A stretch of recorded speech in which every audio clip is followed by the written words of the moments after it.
Alors dans cette vidéo, on va voir pourquoi est-ce qu'il y a tellement de gens complètement stupides, mais alors complètement idiots, mais bêtes à manger du foin, hein, qui réussissent, qui ont une réussite qui est fulgurante, notamment dans le domaine de la création web, dans le domaine de l'entrepreneuriat, même dans le domaine de la politique, on le voit tous les jours.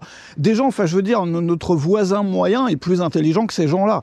Je sais pas, tu vas au Franprix en bas de chez toi, tu prends une personne au hasard qui est en train d'acheter un paquet de pâtes ou une boîte de conserve de pâté pour chat, son intelligence va probablement être supérieur en moyenne à beaucoup de ces gens-là qui réussissent, qui ont une réussite phénoménale.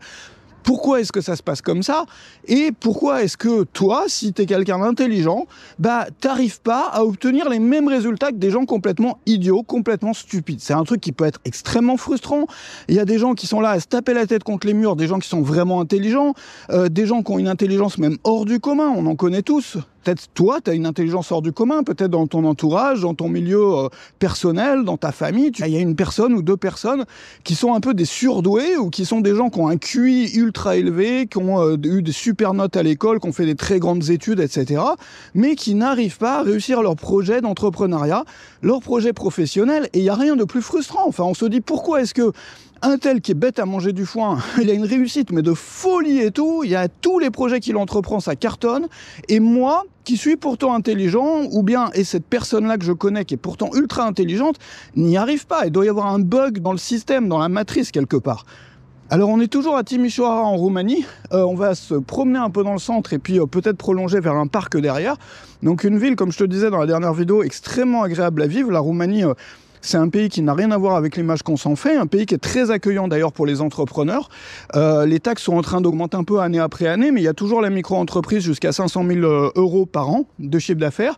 Juste avant de rentrer dans le vif du sujet, je t'ai préparé une vidéo de présentation qui se trouve juste en dessous dans la description pour apprendre à gagner ta vie avec 100 fans.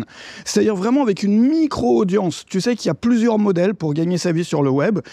Il y a énormément de modèles différents. Les modèles qu'on voit le plus, c'est les modèles des gros influenceurs, etc. forcément parce qu'ils sont plus visibles, parce qu'ils ont plus de vues. Donc beaucoup de gens ont l'impression qu'il n'y a que cette façon-là qui peut marcher.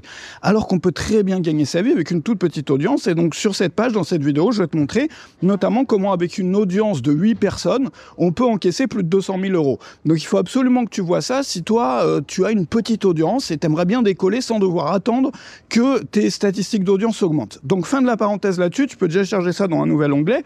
Et pourquoi est-ce que les idiots réussissent ? Alors ce qu'il faut absolument comprendre pour comprendre ce phénomène-là, c'est de comprendre la façon dont notre intelligence analytique a tendance à nous filtrer. Moi, c'est un sujet duquel je parle beaucoup quand on parle de créativité, parce que c'est aussi la même raison, c'est exactement la même raison, le même mécanisme, qui fait que les gens intelligents ont du mal à se lâcher quand ils font des contenus. C'est-à-dire, plus on est intelligent, plus on a une intelligence analytique, le type d'intelligence qu'on utilise, je sais pas, pendant ses études, ou qu'on utilise pour faire des calculs, pour faire des maths, etc. Plus on utilise cette intelligence-là, plus on va avoir du mal à créer du contenu qui va être touchant, qui va être humain, qui va être... Voilà, pourquoi ? Parce que notre intelligence va nous filtrer, va nous faire réfléchir pendant 15 fois, à chaque fois qu'on veut sortir un mot, à chaque fois qu'on veut sortir une phrase, à chaque fois qu'il y a une idée qui nous passe par la tête, pour nous faire nous demander, est-ce que cette phrase-là, elle est bien valide? Est-ce que je pourrais pas l'exprimer plus clairement? Est-ce que je vais pas passer pour un con si je raconte ça comme ça? Est-ce que ceci? Est-ce que cela? C'est-à-dire tous ces filtres de jugement. Et on va en fait s'auto-critiquer, s'auto-juger, ce qui est ultra positif dans une démarche scientifique, par exemple, mais dans une démarche d'entrepreneuriat et dans une démarche de création, de créativité, ça nous met des bâtons dans les roues. Et ce qui se passe en fait, c'est qu'une personne qui est moins intelligente va avoir moins tendance à se filtrer et donc bien davantage tendance à oser. Et quand tu regardes autour de toi, sur le web, si tu es créateur, les gens qui sont les plus idiots et qui ont le plus gros succès, c'est-à-dire, il y a probablement dans ta thématique quelques personnes comme ça qui sont visiblement bêtes à manger du foin, mais qui ont un succès énorme. Et tu vas voir qu'il y a un point commun entre toutes ces personnes, je suis prêt à mettre ma main au feu, je ne sais pas dans quelle thématique tu es, mais tu vas voir que c'est le cas, ce sont des gens qui se filtrent très peu, c'est-à-dire qu'ils vont oser bien davantage que la moyenne. Parfois, ils ont osé des trucs, toi, t'as halluciné. Tu t'es dit, mais comment on peut oser un truc pareil? Ils sont respectés pour ça, parce qu'ils ont osé, et parce qu'ils ont cette habitude d'oser régulièrement faire des trucs que la plupart des gens... la plupart des gens se filtreraient. Leur intelligence analytique leur dirait, attention Jean-Pierre, t'es bien sûr que tu veux faire ça, réfléchis bien aux conséquences. Peut-être que t'es en train de faire n'importe quoi, etc., etc. Mais comme quelqu'un qui est moins intelligent ne va pas avoir cette petite voix qui lui dit, attention, attention dans sa tête, bah il va foncer. Et regarde, en politique c'est pareil, quand tu prends les politiciens les plus idiots qui ont réussi, tu te rends compte que c'est des gens qui réfléchissent pas à deux fois. Ils ont une idée qui leur passe par la tête, ils osent, ils passent à l'action, ils appliquent. Ça veut pas dire forcément qu'il faut toujours opérer de cette façon-là. Parce que les gens stupides qui réussissent, très souvent, ça dure pas longtemps, parce que vu qu'ils se filtrent pas ou qu'ils se filtrent peu, il y a un jour, ils vont prendre une mauvaise décision qui va tout foutre en l'air. Et souvent, c'est le cas. C'est-à-dire que ça réussit, jusqu'à la mauvaise décision qui foutra tout en l'air.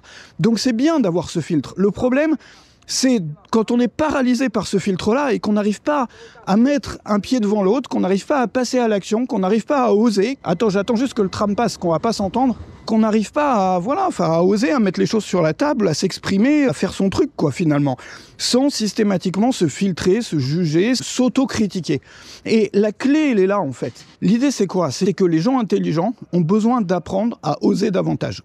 Et la clé pour oser davantage, c'est pas d'avoir plus de courage, non, c'est pas du tout ça. C'est pas une question de courage ni de force. C'est une question de devenir conscient de la façon dont on s'autocritique, de la façon dont on se juge de façon préemptive. C'est-à-dire, par exemple, tu as cette idée et tu sais très bien que si t'es intelligent, tu vas passer 2-3 semaines, parfois même plus, à ruminer en boucle des pensées dans ta tête qui vont te faire remettre en cause cette idée. C'est-à-dire, est-ce que je fais pas une connerie? Est-ce qu'il y aurait pas une meilleure façon de le faire? Est-ce que machin? Est-ce que truc? Etc. Et au bout d'un moment, tu vas tellement douter que tu vas pas le faire. Alors que l'idiot ou la personne stupide, elle a une idée, elle le fait tout de suite. Ce qui est pas forcément la meilleure chose à faire non plus. Comme je te le disais, le problème des idiots, c'est souvent qu'il y a un jour, ils font un choix, ils vont oser sur un truc où il fallait pas. Voilà. Alors que toi, tu as cette chance-là d'avoir ce filtre-là. Donc, utilise ton filtre, mais ne te laisse pas paralyser par ce filtre-là. Il faut vraiment comprendre comment ça fonctionne. Et c'est tellement dommage que beaucoup de gens excessivement intelligents n'arrivent pas à réussir, non pas parce qu'ils n'ont pas de bonnes idées, je suis sûr que tu en as eu des tonnes, si tu es intelligent, tu regardes cette vidéo, tu en as eu plus que la moyenne. Mais ces idées-là, elles sont restées dans un placard parce que tu as douté, parce que tu t'es trop filtré, parce que tu t'es trop autocritiqué jusqu'à arriver au point où tu pouvais plus rien faire en fait. Et regarde, c'est pareil comme je te disais pour la création, pour la créativité. Quelqu'un d'idiot, il ouvre sa caméra, il parle. Voilà, il s'en fout. Il n'est pas là à pondérer chaque mot, à se demander est-ce que j'ai dit une connerie à la phrase d'avant, est-ce que je vais dire une connerie à la phrase d'après, est-ce que là j'ai pas fait un E en trop ou pas. Non, il allume sa caméra, il raconte sa vie. Mais toi, si t'es quelqu'un d'intelligent, tu vas te poser la question 1000 fois. Est-ce que ma dernière phrase, elle était bonne? Est-ce que je pourrais pas la refaire? Et ma phrase d'après, qu'est-ce que je vais raconter? Et là, est-ce que j'ai pas fait un E? Donc du coup, tu vas faire 5 reprises. Je veux dire, ça va te prendre une journée de faire une vidéo de 20 minutes pendant qu'un idiot, il aura fait la même vidéo en 3 minutes, quoi. Donc dans la journée, il en aura peut-être fait 300. Enfin, il aura eu le temps d'en faire 300 des vidéos comme ça, quoi. Donc tu vois, c'est ça le grand drame des gens intelligents. Donc faut apprendre à sortir de ça.